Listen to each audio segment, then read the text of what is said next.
last time Skynet heard from this T-800, it was screaming under a wave of acid and claws. But now, something far more terrifying has emerged from the Hive. Rebuilt, reborn, and loyal to a new queen. The last thing the T-800 saw was the gleam of a serrated tail and the sudden flash of acidic spray melting through its arm. Then blackness, its optical sensors fried, its memory core fragmented. The combat chassis dropped like scrap into a pit of twitching biomechanical limbs. Skynet logged the mission as a loss. Deep recon into Hive Sector Theta 9 had failed. No survivors. No data returned. Terminate and forget. But 26 hours later, deep beneath the planet's crust in an organic warren of resin-lined tunnels, something stirred. A soft hiss echoed in the chamber. The walls pulsed as if alive, slick with mucus and faintly luminescent. A cluster of eggs quivered in the gloom. One cracked. Steam whispered into the air. Near the back of the chamber, a blackened heap of metal and burnt synth flesh twitched. Then it moved. Servo by servo, the T-800 reactivated. Not all of it. A quarter of its endoskeleton was gone. The neural chip sparked erratically, but its core routines, movement, vision, threat detection reinitialized. Its right eye blinked red. The machine slowly sat up, its joints grinding against fresh resin. A foot fused to the floor tore loose with a wet pop. Every diagnostic screamed failure. Damage, 83%. Mission, incomplete. Extraction, improbable. But something was wrong. The T-800 paused. Recalibration failed. Skynet's signals, normally ever-present, were silent. The AI should have been receiving commands. Instead, there was something else. A pulse. It wasn't data. It wasn't code. It was instinct. Wordless, directionless, yet commanding. And it was coming from deeper in the Hive. The T-800 rose, staggered, then steadied. It looked down at itself. Parts of its exposed frame were coated in hardened secretion. Beneath the acid burns, new plating shimmered, black, curved, almost organic. Something had repaired it. Not with steel, with alien biomass. It should have purged it, but it didn't.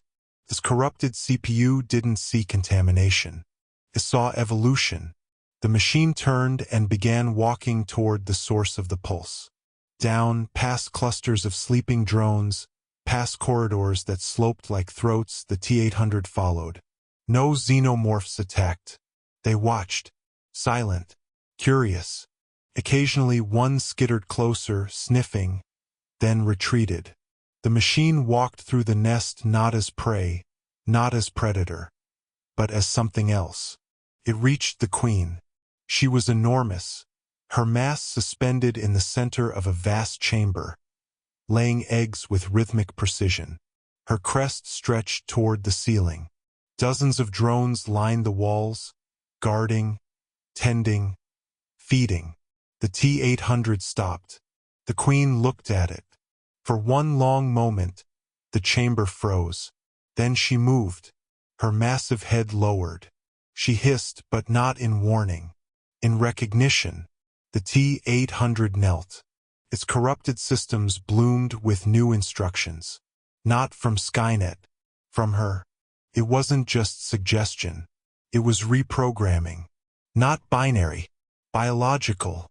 Something had bonded with the neural chip, grown into it. A parasitic interface merging flesh and machine. The queen had found the damaged unit, studied it, and somehow taught it. There was no code, no software, only synapse and signal. And now the T-800 understood. Skynet had built it to obey, to destroy the queen's kind. But this new master, this hive, offered something more. Not orders, purpose. The T-800 rose, turned, and without a word, began its task. Elsewhere, above the hive, Skynet deployed another recon team. 6 T-800s, armed, coordinated, silent. Their goal: recover data and confirm the destruction of the missing unit. They never made it back. Skynet received only garbled footage, shadows moving faster than sensors could track, screams cut short by wet impact, thermal lenses blinded by sudden acid flares. One clip lasted longer. A T-800's HUD tilted as its head was torn off. But just before the feed cut out, something walked into frame. A humanoid figure, moving like a Terminator but taller, sleeker, its limbs elongated. Its exoskeleton shimmered black, covered in biomechanical growths. The skull partially domed. A red eye glowed from beneath a translucent ridge. And behind it, Xenomorph drones stood waiting. The feed ended. Skynet paused, analyzed, cross-referenced. Error. No match. Elsewhere in the nest, the hybrid prepared. The T-800, no longer T-800, had begun building. Not with tools, but with drones. It taught them Skynet's layouts, power cores, structural weaknesses. It dissected captured machines, showing the Queen how their power sources worked. It adapted. The Hive grew. The Queen laid more eggs. But not just the old kind. New ones. Heavier.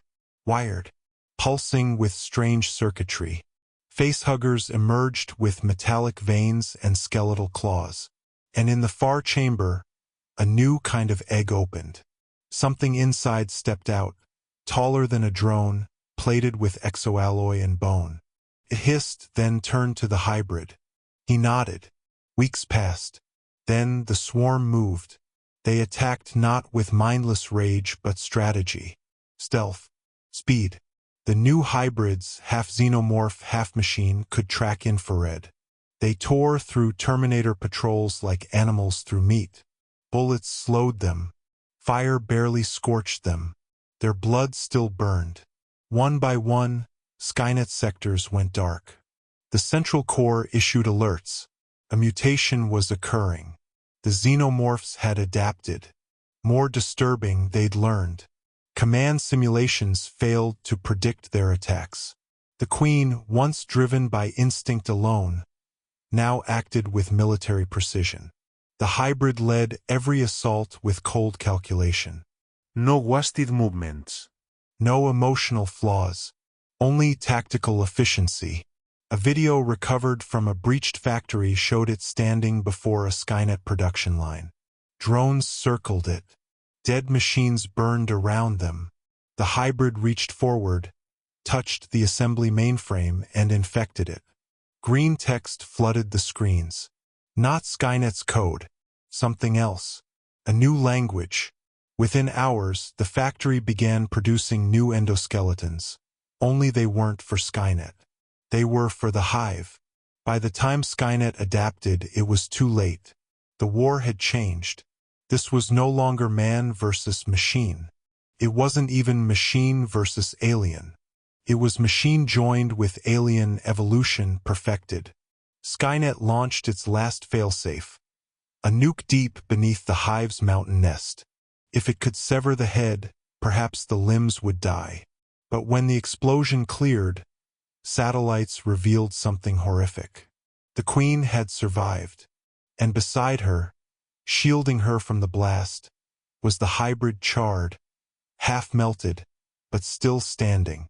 It looked up at the sky, then, slowly, raised a hand toward the nearest drone. The signal was clear. Begin replication. Hive ships, grown from both metal and resin, burst from the earth, coated in eggs and armor. They weren't aiming for Skynet's territories anymore. They were headed off-world, to colonize, to evolve again. And the hybrid watched, proud. Skynet had created a perfect killer. The Queen had created a perfect survivor. Together, they had created the end.